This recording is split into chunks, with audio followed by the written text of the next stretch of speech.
Sir ಹಾಗೆ ಈಗ ಕಳೆದ ಬಿಜೆಪಿ ಸರ್ಕಾರದ 40% ಆರೋಪ ಏನಿತ್ತು ಅದನ್ನ ತನಿಖೆ ಮಾಡಿಸಲಿಕ್ಕೆ ಸಿದ್ದರಾಮಯ್ಯ ನೇತೃತ್ವದ ಸರ್ಕಾರ ಮುಂದಾಗಿರ್ತಕ್ಕಂಥದ್ದು. ಖಂಡಿತ ಮಾಡಬೇಕು. ಅವ್ರು ತನಿಖೆ ಮಾಡಲಿ, ಸತ್ಯಾಸತ್ಯತೆಯನ್ನು ಬಯಲಿಗೆಳೀಲಿ. 40% ಯಾರು ಯಾರಿಗೆ ಕೊಟ್ಟಿದ್ದಾರೆ ಅಂತ ಇದುವರೆಗೂ ದೂರು ಬಂದಿಲ್ಲ.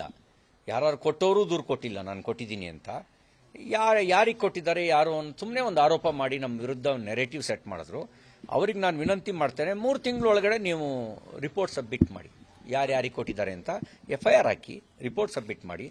ಅಧಿಕಾರಿಗಳು ಯಾರಿದ್ದಾರೆ ಅಥವಾ ಮಂತ್ರಿಗಳು ಯಾರಿದ್ರು, MLAಗಳು ಯಾರಿದ್ರು ಅಥವಾ ಯಾರ ಮೇಲೆ ಇತ್ತು ಆರೋಪ ಅನ್ನೋದನ್ನು ಬಹಿರಂಗಪಡಿಸಿ. ಮತ್ತು ಕಳೆದ ಸರಿನೂ ನಾನು ಹೇಳಿದ್ದೆ, ಅದಕ್ಕೆ ಮುಂಚೆ ಈಗಾಗಲೇ ನ್ಯಾಯಾಂಗ ತನಿಖೆ ಆಗಿ ವರದಿ ಕೊಟ್ಟಿರುವಂಥ ನೈಸ್ ಸಂಬಂಧಪಟ್ಟಂತೆ ಇರ್ಬೋದು, ನೈಸ್ ಸಂಬಂಧಪಟ್ಟಂತೆ ಸದನ ಸಮಿತಿ ವರದಿ ಕೊಟ್ಟಿದೆ.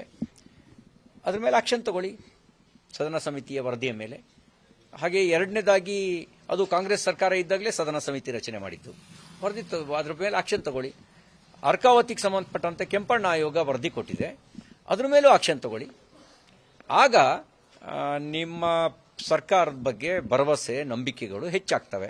ಇಲ್ಲದೇ ಇದ್ರೆ ನೀವು ಬೇರೆ ಏನೋ ಒಳ ಷಡ್ಯಂತ್ರವನ್ನು ಮಾಡಿದಿರಿ ಅನ್ನುವಂಥ ಅನುಮಾನ ಬರುತ್ತೆ.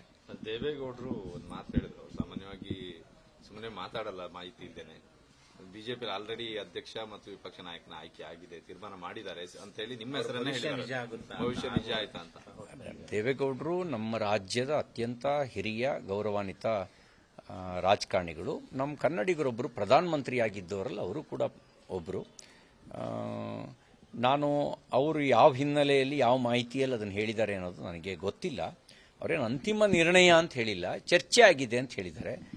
ಚರ್ಚೆಗಳು ಹಲವು ರೀತಿಯ ಚರ್ಚೆಗಳಾಗ್ತವೆ, ಎಲ್ಲ ಚರ್ಚೆಗಳು ನಿರ್ಣಯ ಆಗೋದಿಲ್ಲ. ಗೊತ್ತಿಲ್ಲ ನಿರ್ಣಯ ಏನು ಅನ್ನೋದು. ನಿರ್ಣಯ ಮಾಡುವ ಕೆಲಸವನ್ನು ಪಾರ್ಟಿಯ ರಾಷ್ಟ್ರೀಯ ಅಧ್ಯಕ್ಷರು, ಪಾರ್ಲಿಮೆಂಟರಿ ಬೋರ್ಡ್ ಮಾಡುತ್ತೆ. ಅವರು ಯಾವಾಗ ನಿರ್ಣಯ ಮಾಡ್ತಾರೆ, ಏನು ನಿರ್ಣಯ ಮಾಡ್ತಾರೆ ಅಂತ ನಾವು ಹೇಳಕ್ಕಾಗಲ್ಲ. ಯಡಿಯೂರಪ್ಪನವರ ಆಶೀರ್ವಾದವನ್ನು ಕೂಡ ನಿಮ್ಮನ್ನಷ್ಟೇ ಪಡ್ಕೊಂಡು ಬಂದಿದ್ದೀರಿ. ಇದೆಲ್ಲವೂ ಕೂಡ ಒಂದು ರೀತಿಯಲ್ಲಿ ಪೂರಕ ಅಂತೇಳಿ ಅನಿಸ್ತಾ ಇದೆ. ಈಗ ನನ್ನ ಬಿಜೆಪಿಯ ಸಂಬಂಧ 35 ವರ್ಷಗಳ ಸಂಬಂಧ. 88ರಲ್ಲಿ ನಾನು ಬೂತ್ ಅಧ್ಯಕ್ಷ ಆಗಿದ್ದು, ಇಲ್ಲಿಗೆ 35 ವರ್ಷ ಆಯಿತು. ಯಡಿಯೂರಪ್ಪನವರ ಆಶೀರ್ವಾದವನ್ನು 35 ವರ್ಷಗಳಿಂದಲೂ ಒಂದಲ್ಲ ಒಂದು ರೀತಿಯಲ್ಲಿ ಪಡ್ಕೊಳ್ತಲೇ ಬಂದಿದ್ದೀನಿ. ಸರ್, ಇದು ಉಡುಪಿ ಘಟನೆ ಸಂಬಂಧವಾಗಿ ಬಿಜೆಪಿಯ ನಿಲುವು ನಡೆ ಏನಿದೆ? ಸರ್ಕಾರವನ್ನು ತೀರ್ಮಾನ ಬಂದಿದ್ದಲ್ಲಿ ಏನೂ ಇಲ್ಲ ಅಂತ ಹೇಳ್ತಿದ್ದಾರೆ, ಬಟ್ ನೀವೇನೋ ಸೃಷ್ಟಿ ಮಾಡಿ ನಮ್ಗೇನಂದ್ರೆ ಏನೂ ಇಲ್ಲ ಅಂತಿದ್ರೆ ಅವರು ಅಲ್ಲಿಯ ಕಾಲೇಜು ಆಡಳಿತ ಮಂಡಳಿ ಅಮಾನತು ಯಾಕೆ ಮಾಡ್ತು ವಿದ್ಯಾರ್ಥಿಗಳನ್ನು? ಅವ್ರು ಯಾಕೆ ಪೊಲೀಸ್ ಸ್ಟೇಷನ್ಗೆ ದೂರು ಕೊಟ್ಟರು?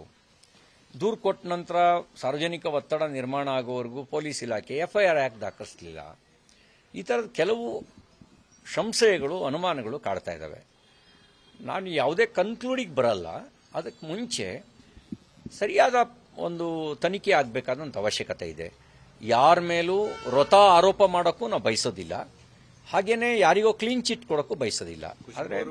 ಆದರೆ ಸರ್ಕಾರ ಅವ್ರು ಹೇಳಿದ್ದು ಅಲ್ಲಿ ಖುಷ್ಬು ಅವ್ರ ಹೇಳಿಕೆನೂ ನಾನು ಗಮನಿಸಿದೆ. ಸರ್ಕಾರ, ಮಾನ್ಯ ಗೃಹ ಸಚಿವರು ಇರ್ಬೋದು, ಉಳಿದವರು ಇರ್ಬೋದು, ಸರ್ಕಾರದ ನಡೆ ತನಿಖೆಗೆ ಮುಂಚೆನೇ ಕ್ಲೀನ್ ಚಿಟ್ ಕೊಡುವ ರೀತಿಯಲ್ಲಿ ಇದ್ದಿದ್ದು ಇನ್ನಷ್ಟು ಅನುಮಾನವನ್ನು ಹೆಚ್ಚು ಮಾಡಿದೆ ನಮಗೆ. ಮತ್ತು ಸರ್ಕಾರ ಇಂಥ ಸಂದರ್ಭಗಳಲ್ಲಿ ಹೆಂಗೆ ನಡ್ಕೊಂಡಿದೆ ಅಂತ ನಾವು ನೋಡಿದ್ದೇವೆ. ಈಗ DJ ಹಳ್ಳಿ KJ ಹಳ್ಳಿ ಪ್ರಕರಣ ಇರ್ಬೋದು. ಅವ್ರನ್ನ ಅಮಾಯಕರು ಅಂತ ಹೇಳಿದರು. ಒಬ್ಬ ತನ್ನದೇ ದಲಿತ ಶಾಸಕನ ಮನೆ ಸುಟ್ಟವ್ರು ಅಮಾಯಕರು ಹೆಂಗಾಗ್ತಾರೆ? ಪೊಲೀಸ್ ಸ್ಟೇಷನ್ಗೆ ಬೆಂಕಿ ಹಾಕ್ತಾರೆ, ಅಮಾಯಕರು ಹೆಂಗಾಗ್ತಾರೆ?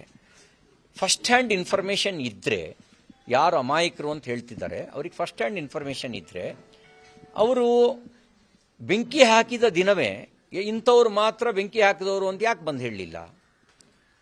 ಸರ್ಕಾರ ಬದಲಾದ ತಕ್ಷಣ ಯಾಕೆ ಅಮಾಯಕರು ಅಂತ ಪತ್ರ ಬರೆದ್ರು? ಅವ್ರಿಗೆ ನಿಜವಾಗ್ಲೂ ಅವ್ರು ಅಮಾಯಕರು ಅಂತಿದ್ರೆ ಅವಾಗಲೇ ಹೇಳ್ಬೇಕಿತ್ತು, ನೋಡ್ರಿ ಬೆಂಕಿ ಹಾಕಿದವ್ ನೀನು, ಇಂಥವ್ರ ಮಗ ಬೆಂಕಿ ಹಾಕಿದವನು, ಇಂಥವ್ನು ಬೆಂಕಿ ಹಾಕಿದ್ದಾನೆ, ಉಳಿದವರೆಲ್ಲ ಅಮಾಯಕರು ಅಂತ ಹೇಳಬೇಕಿತ್ತು. ಯಾಕೆ ಹೇಳಲಿಲ್ಲ?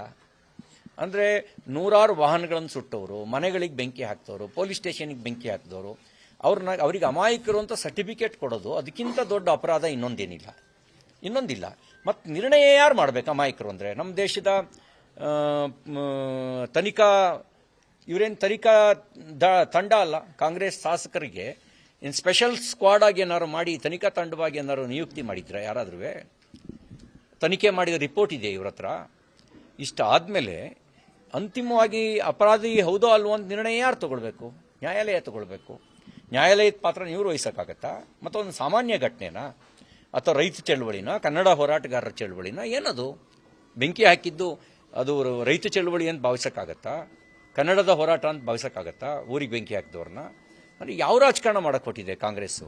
ಈ ರೀತಿ ಇಂಥ ವಿಷಯಗಳಲ್ಲಿ ಇದರ ಸರ್ಟಿಫಿಕೇಟ್ ಕೊಡುವಂಥದ್ದು ಸರಿಯಾದ ಕ್ರಮ ಅಲ್ಲ. ಈ ಥರದಿಂದಲೇ ನಿಮ್ಮ ಬಗ್ಗೆ ಅನುಮಾನ, ಕಾಂಗ್ರೆಸ್ನವ್ರ ಬಗ್ಗೆ ಅನುಮಾನ ಬರೋದು.